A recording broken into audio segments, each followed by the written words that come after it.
한 몇 년 전에 일본의 한 신문에 의문의 광고가 하나가 게재가 되었습니다. 그 광고 문구는 이러했습니다. 제 장례식에 초대합니다. 평상복을 입고 참여해 주시고 조의금은 받지 않겠습니다. 이 광고를 게재한 인물은 안자키 사토루라는 기업인이었습니다. 이 광고를 게재할 당시에 나이가 80세 정도 되었는데요. 힘겹게 암투병을 하고 있었습니다. 병원에서 이야기하기를 이제 그 암세포가 온몸에 다 퍼져서 더 이상 어찌할 바가 살 수가 없습니다라고 말을 한 겁니다. 그 말을 들은 이 안자키 사토루는 내 인생을 정리할 때가 됐구나라는 생각이 들었어요.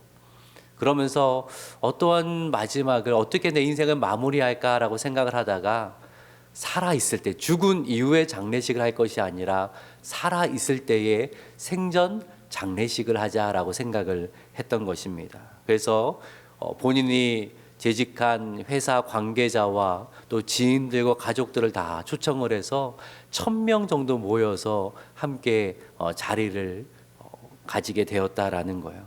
안자키 사토루는 휠체어를 타고 그 모든 사람들과 일일이 악수를 하고 또 감사의 카드를 전했다라고 합니다. 그리고 6개월 뒤에 이제 생을 마감했다 그래요. 생전 장례식을 했던 이유는 단 하나였다고 합니다. 나는 나의 장례가 품이 있었으면 좋겠습니다. 나의 마무리가 아름답기를 원합니다. 그 마음으로 생전 장례식이라는 그런 일을 행했다라고 그렇게 기자가 이야기를 했습니다. 사람들은 이제 관심은 많이 있습니다. 내 마지막이 어떨 것인가. 한동안은 오늘 어떻게 사는 것이 잘 사는 것인가, 웰빙에 대한 관심이 참 많았었는데 좀 바뀌면서 이제는 어떻게 내 삶을 마무리할 것인가, 웰다잉에 대한 관심이 점차 높아지고 있습니다. 시간이 지날수록, 세월이 흐를수록 웰다잉에 대한 관심을 많이 가지고 계신 것을 저도 보게 됩니다. 근데 사실은요, 이 웰빙과 웰다잉은 아주 밀접하게 연관되어 있습니다. 오늘 하루를 잘 살 때에, 오늘 하루를 뜻깊게 살아가는 웰빙을 할 때에 그것이 이어지고 이어져서 후회 없는 웰다잉을 하게 될 겁니다.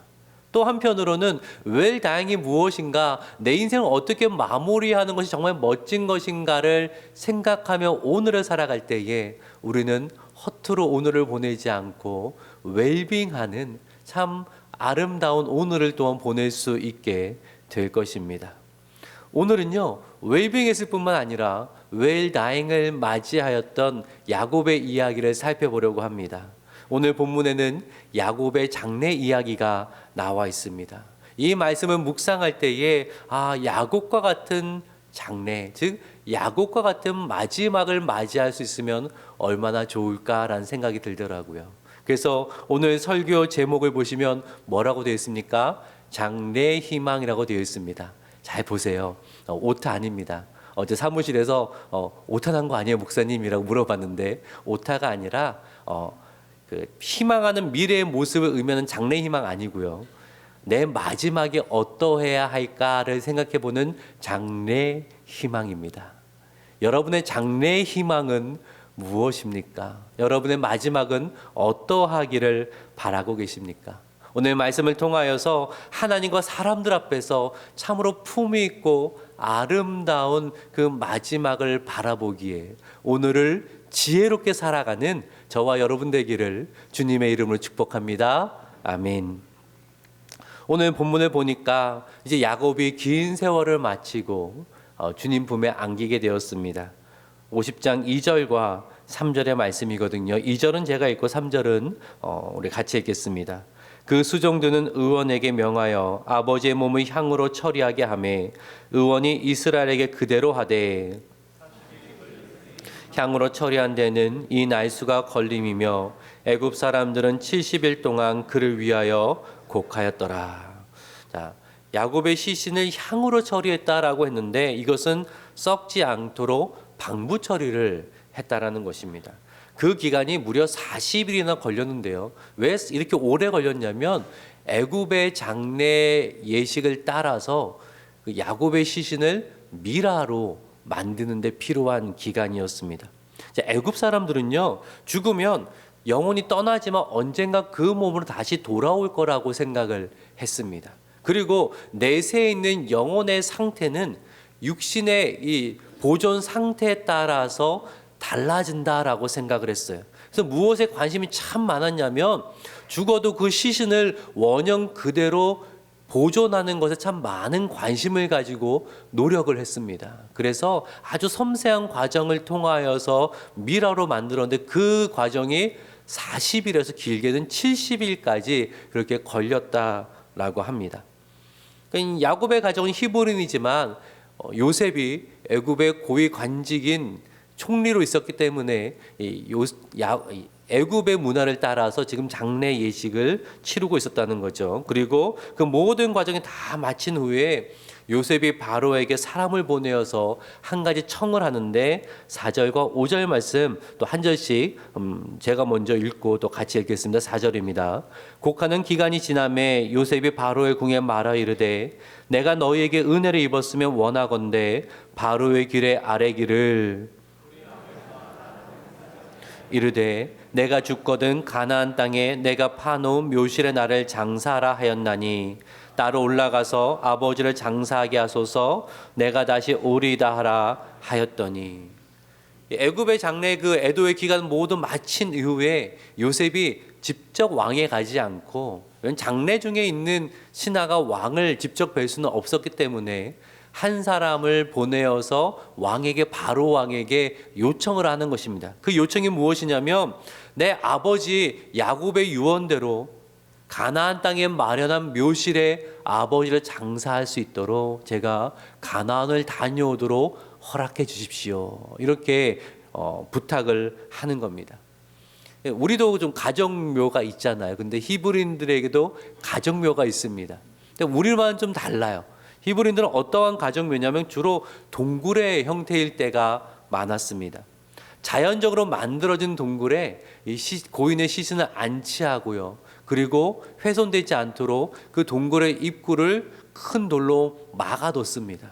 그래서 다른 또 가족이 이제 죽게 되어지면 또 그 시신을 그곳에 안치하는 그것이 그들의 가족묘 형태였는데 아브라함이 아내 사라가 죽었을 때에 은 400세겔 주고 햇사람에게서 헤브론에 있는 막벨라 밭에 샀어요. 거기에 굴이 있었거든요. 그리고 거기에 사랑하는 아내 사라의 시신을 안치를 해뒀습니다. 그리고 나중에 아브라함도 그곳에 장사되었고요. 그 아들 이삭과 리브가 부부도 장사되었고 야곱의 두 아내도 그곳에 장사되었거든요. 그러니까 야곱이 나도 애굽 땅이 아니라 내 가족이 묻혀 있는 가족 묘실에 장사되기를 원한다. 이렇게 유언을 했던 것입니다. 그런데요, 야곱이 그때 살던 야곱의 가족이 살던 애굽 땅 고센과 이 막벨라 굴까지 거리가요. 자그만치 한 600km 가야 됩니다. 상당히 먼 거리입니다. 그냥 가도 힘든 길인데, 그렇죠? 아버지의 시신을 메고 그렇게 가는 길이 얼마나 힘이 들까요? 후손들 괜히 고생시키지 말고 그냥 애굽 땅에 묻어라 할 법도 한데 왜 굳이 그 먼 데까지 가서 나를 가족 묘실에 묻어라 라고 말을 했던 걸까요? 이 고대 히브리인들의 이 생각 속에 나온 건데 가족묘에 장사된다는 것은 곧 내세 조상들에게 돌아간다라고 믿었습니다. 즉 야곱이 가족묘에 묻히기 원했던 것은 그가 믿음의 선조들에게 돌아가기를 원했다라는 거예요. 이 야곱이요, 애굽에 와서 그 삶이 얼마나 윤택하고 풍요로웠을까요? 아들 하나 잘 둔 덕택에 아들이 애굽의 총리의 실세 총리가 되어지니까 얼마나 그 삶이 멋졌겠습니까? 다들 야곱을 보면 사람들이 인사했을 거고요. 다 야곱에게 잘 보이려고 했을 거고 애굽의 각종 좋은 것을 다 누리며 살았을 것입니다. 그런데요, 야곱의 마음에 흔들리지 않는 소망이 있었다는 거예요. 그 소망은 돌아갈 본향에 관한 것이었다라는 거죠. 야곱은요, 한시도 내가 어디로 돌아가야 하는지를 잊지 않았다는 거예요. 애굽에 아무리 좋고 화려한 것이 많다 할지라도 이곳은 내 본향이 아닙니다. 이 사실을 잊지 않았어요. 그는 하나님이 부르시면 내 본향으로 돌아갈 때가 있음을 알고 그때를 준비하는 삶을 살았다는 것입니다. 그래서 야곱은요, 죽음이 두렵지 않았어요. 죽음이 두렵지 않았어요. 죽음은 그저 하늘 본향으로 돌아가는 과정일 뿐입니다. 이 믿음이 있었던 거죠. 죽음 앞에 위축도 주눅들지 아니하고 담담하게 죽음을 맞이했습니다. 죽음 앞에 흐트러짐 없이 끝까지 품위를 지킨 것을 우리는 성경을 통해 발견하게 된다라는 거예요. 사랑하는 여러분, 마지막 순간이 아름답고 품위 있기 위해서 우리는 내가 어디로 돌아가는가를 바로 알고 있어야 된다라는 거예요. 내 본향을 기억하며 내가 돌아갈 본향을 사모하는 삶을 살아야 된다는 것입니다.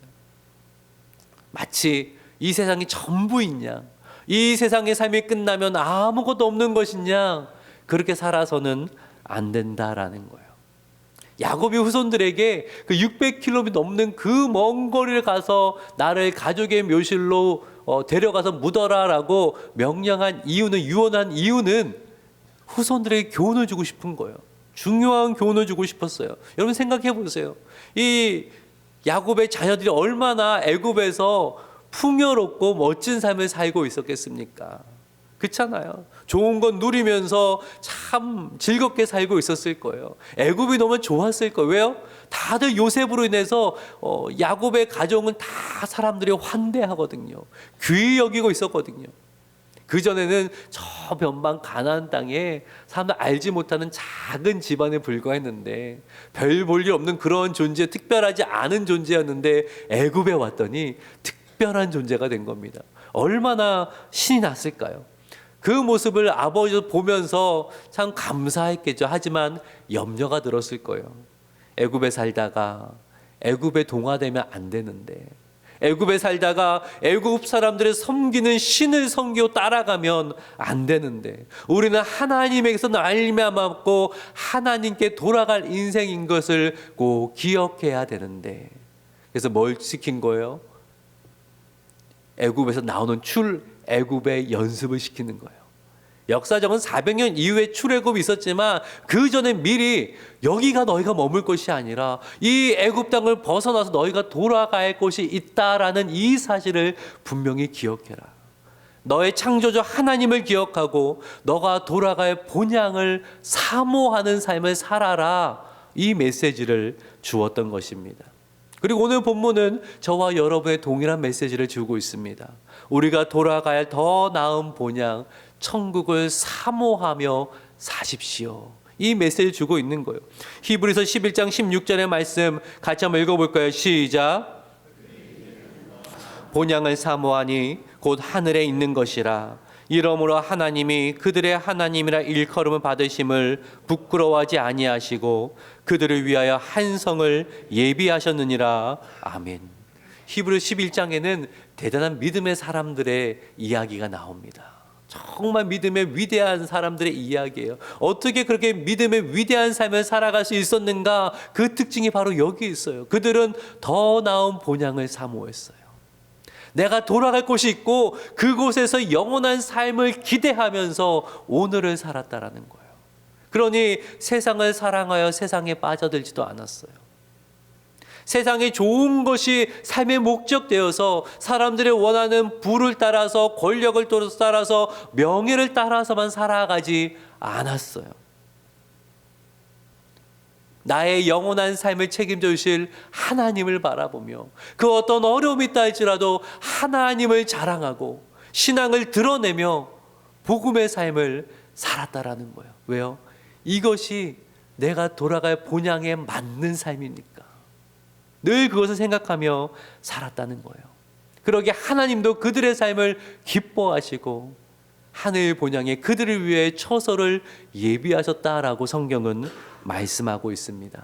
사랑하는 여러분, 더 나은 본향으로 돌아갈 그 날을 바라보고 계십니까? 더 나은 본향, 천국 본향을 사모하면서 오늘을 살고 계십니까? 하나님 앞에 설 그때를 준비하며 오늘을 살아가고 계십니까? 제가 이 질문을 들은 이유는 오늘이 2024년 마지막 주일이잖아요. 한 해가 얼마나 빨리 지나가는지 모릅니다. 진짜 쏜살같이 지나갔다 하잖아요. 화살을 쏘면 얼마나 빠른 속도로 지나갑니까? 한 해가 정말 그러했던 것 같아요. 여러분 지난 날을 돌아보세요. 얼마나 빨리 시간이 흘렀습니까? 남은 날은 얼마나 빨리 지나갈까요? 제가 이렇게 보니까 앞으로 살아갈 날이 앞으로 살아온 날보다는 많지 않은 분들이 제법 많이 계세요. 그렇죠? 제가 만약 앞으로 산 만큼 더 살 자신 있는 분 손 들어보세요 하면 그렇게 많이 계실 것 같지는 않아요. 좀 군데군데 보이지만 다들 이제 주님 부르실 날이 그렇게 멀지 않았습니다. 마음을 가지고 계신 분들이 참 많아요.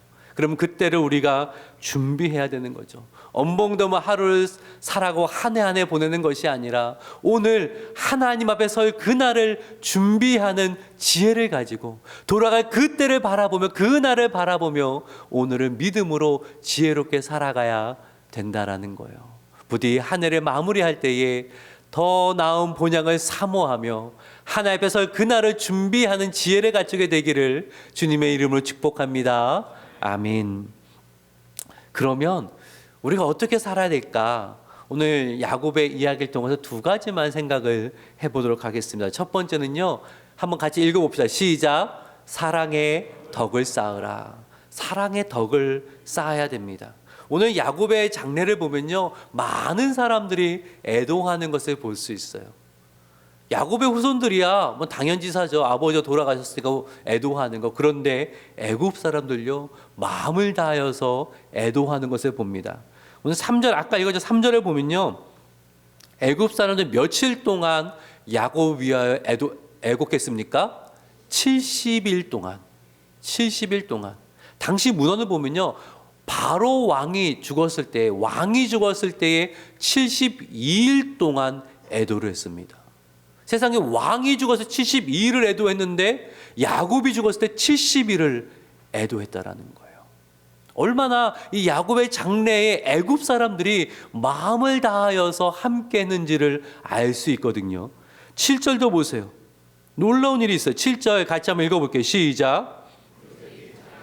장사하러 올라가니 바로의 모든 신하와 바로 궁의 원로들과 애굽 땅의 모든 원로와 지금 요셉이 바로 왕에 청을 했잖아요. 아버지 유언대로 가나안으로 올라가서 장사하게 해주십시오. 근데 그때에 사람들이 함께 가는데 그 야곱의 자녀들만 간 것이 아니라 애굽 사람들이 함께 갔다는 거예요.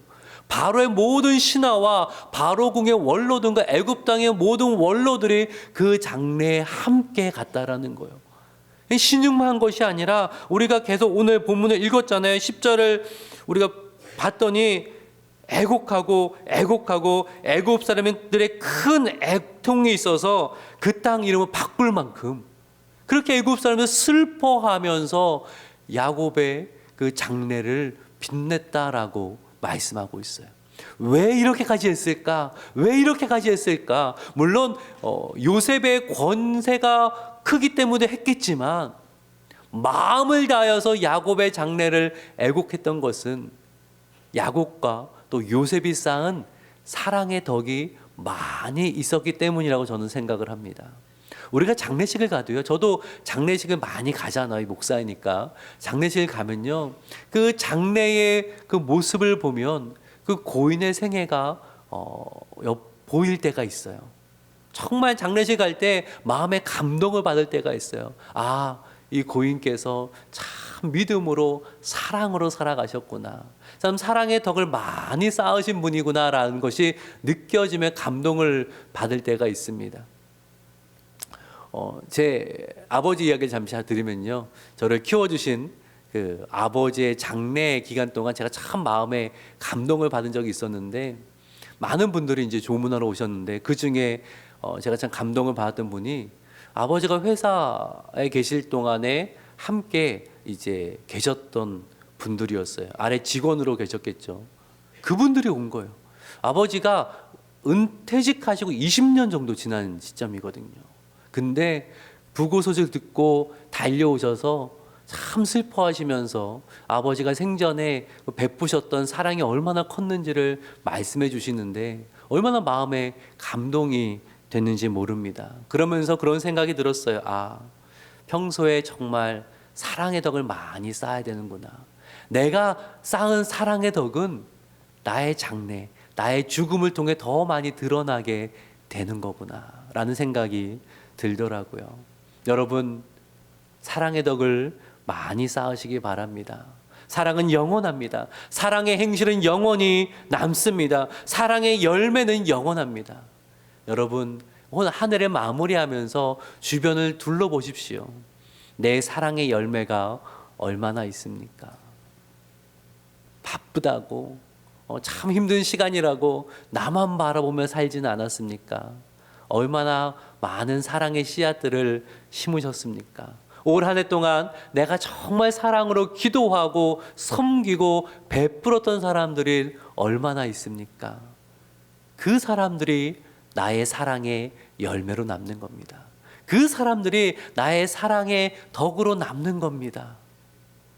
사랑만 영원합니다. 아무리 이 세상에 많은 성취를 이루었어도 내가 떠나면 그거 다 사라지는 거예요. 내가 이 세상 아무리 많은 것을 모았어도 하나님 앞에 가져갈 것은 없습니다.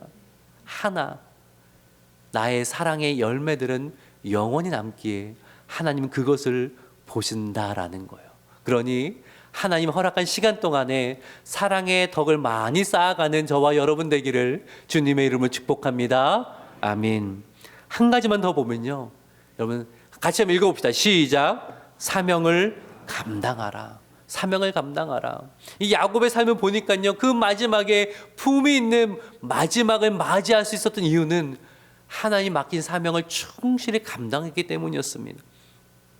젊은 시절 야곱은요, 그저 복을 따라가는 사람이었어요. 어떻게 내 인생에 복될 수 있을까? 어떻게 하면 더 복을 많이 받을 수 있을까? 그래서 어떻게까지 했어요? 아버지를 속이고 장자의 축복을 빼앗듯이 받는 어리석은 행동을 했죠. 그로 인해서 집에서 나가게 되어지고 오랫동안 고생을 하지 않았습니까? 근데 시간이 지나면서 이 야곱이 성숙해 가면서 복을 따르는 인생이 아니라 사명을 따르는 인생이 되었어요.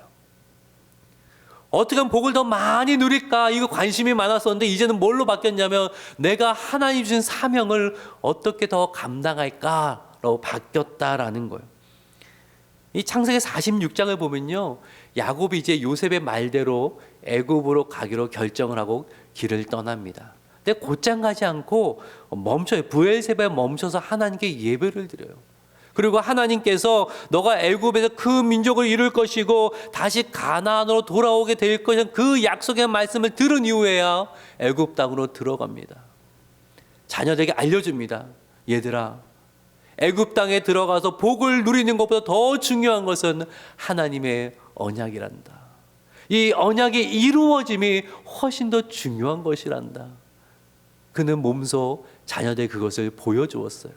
또 49장을 보면 아들 한 사람 한 사람 축복하는데요, 그럼 아버지가 아들 축복하는데 그냥 복만 다 빌어주고 싶잖아요. 근데 49장을 읽어보면 그렇지 않아요. 어떤 아들은 정말 귀한 축복의 말도 하고 어떤 아들은요, 이런 말까지 한 너무한 거 아닌가 싶은 그러한 말도 남겨요. 왜냐하면 철저하게 하나님의 뜻을 알고 하나님의 뜻대로 자녀들에게 축복의 말을 전했던 거예요.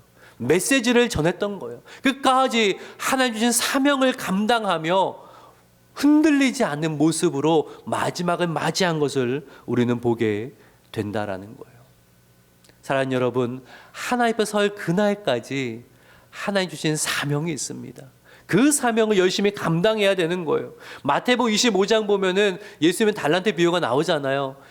주인이 떠날 때에 종들을 불러서 5달란트, 2달란트, 1달란트를 각각 나누어 줍니다. 5달란트, 2달란트 받은 종은 열심히 장사하여서 이윤을 많이 남겼지만 1달란트 받은 종은 어떻게 했어요? 그것을 땅에 묻어뒀죠. 주인이 돌아왔습니다. 그리고 다 보고를 받은 이후에 땅에 묻어뒀던 그 종을 책망하는데 왜 책망했습니까? 손해를 봐 책망한 게 아니에요. 주인을 신뢰하지 못함으로 아무것도 하지 않은 것을 책망했어요. 아무것도 하지 않았다는 거예요. 너는 사명을 감당하지 않았다는 거예요. 어떻게 그럴 수가 있느냐? 그 책망을 했다라는 거예요. 하나님 우리에게 시간 주시고 생명 주시고 건강 주시고 재능 주시고 물질 주셨습니다. 우리에게 맡겨주셨어요. 하나님 맡기신 것은 나는 어떻게 살아가고 있는가? 하나님 나에게 이것을 맡겨줬는데, 하나님 나에게 이런 것을 누리게 하셨는데 그 목적은 무엇일까? 그 이유는 무엇일까? 나를 통해서 무엇을 이루기를 원하실까? 우리가 이 질문을 잊어서는 안 된다라는 거예요. 이 질문을 잊어버리고 땅에 묻어두었던 어리석은 종과 같은 모습으로 하나님 앞에 서면 되겠습니까? 하나님 앞에 섰을 때에 잘할도다 착하고 충성된 종아, 너가 작은 일에 충성했으면 내가 더 많은 것을 너에게 맡기며 주인의 즐거움에 참여하게 될 거다. 이 말씀 들어야 되지 않겠습니까? 오늘 주보 삽지를 보시면 많은 분들이 이제 보셨을 거예요. 그 내년도에 신임 재직자, 봉사자, 또 구역 일꾼 명단이 쫙 나와 있잖아요. 여러분, 직을 주심을, 사명 주심을 감사함으로 받으셔야 됩니다. 이렇게 생각하시면 안 돼요. 아유, 우리 교회 일꾼들 많으니까 나 하나쯤 안 해도 별일 없겠지. 나 하나쯤 안 해도. 물론 교회는 돌아갑니다. 교회는 그 일들을 해 나갑니다. 그런데요, 하나님 앞에는 어떻게 말씀하실 겁니까? 아, 동산교회가 이런 거에서 저런 거 했어요. 알죠? 하나님 아십니다. 그런데 너는 뭘 했느냐? 너는 내가 준 사명을 이루기 위해서 너는 무엇을 행했느냐라고 물어보시면 여러분 뭐라고 답을 하시겠습니까?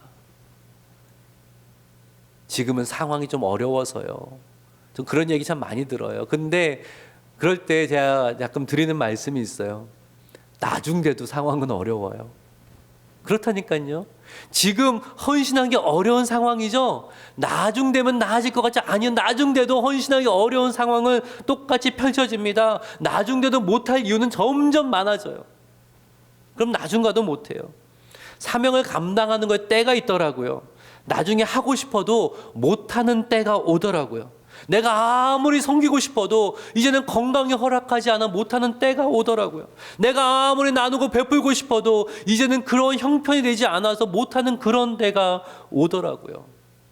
제가 어르신의 그런 모습을 보면서 아, 오늘 해야 되는구나. 오늘 섬겨야 되는구나. 오늘 사명을 감당해야 되는구나. 오늘 베풀어야 되는구나. 하나님이 힘 주셨을 때, 하나님이 베풀 수 있는 여유를 주셨을 때에, 하나님의 건강 주셨을 때에 오늘 섬기고 오늘 사명 감당하고 오늘 베푸는 삶을 살아야지. 나중에 가서 젊은 시절에 그렇게 할 걸 후회해봐야 아무 소용이 없는 거구나. 사랑하는 여러분, 때가 있습니다. 섬길 수 있는 때가 있습니다. 주의 영광을 위해 일할 수 있는 때가 있습니다. 그 때를 놓치지 마십시오. 그 때가 지나가 버리면 하고 싶어도 못합니다. 그러면 후회만 남습니다. 그러지 마시고 하나님 앞에 서는 그 마지막 때가 왔을 때 하나님 감사합니다. 저는 정말 열심히 달렸습니다. 열심히 달렸습니다. 이제는 영광의 면류관을 기대하며 주님 품에 안깁니다. 그 고백할 수 있는 저와 여러분 되기를 주님의 이름으로 축복합니다. 아멘. 말씀을 정리합니다. 야곱의 장래 이야기를 살펴봤습니다. 오늘 말씀을 묵상하면서 야곱은 인생의 아름다운 낙조를 비추며 인생을 끝마친 사람이라는 생각이 들었습니다. 여러분, 해가 질 때 모습 얼마나 아름답습니까? 해가 뜨는 그 일출도 참 멋지지만 일몰 참 아름답죠. 그 낙조가 쫙 세상에 비추기 시작할 때에 얼마나 아름다운지 모릅니다. 그러면서 이런 생각을 합니다. 우리의 인생의 마지막도 아름다운 낙조를 비추는 것 같은 그러한 모습이었으면, 그렇지 않습니까? 우리의 인생의 마지막이 사람들에게 하나님 앞에서 아름다운 낙조를 비추는 그러한 인생 되어야지 않겠습니까? 이를 위해 두 가지의 실천사항을 드립니다. 이 두 가지를 읽고 오늘 설교를 마치도록 하겠습니다. 1번 있습니다. 시작. 하나님 앞에 설 때를 기억하며 영원히 남을 사랑의 덕을 많이 쌓겠습니다. 2번도 읽겠습니다. 시작. 하나님 앞에 설 때를 바라보며 주신 사명을 충실히 감당하겠습니다. 오늘 말씀 꼭 기억하십시오. 하나님 앞에 설 그 날을 바라보며 그 날을 준비함으로 오늘 사랑의 덕을 쌓아가고 오늘 사명을 감당하는 지혜를 갖추기를 주님의 이름으로 축복합니다. 아멘. 기도합니다.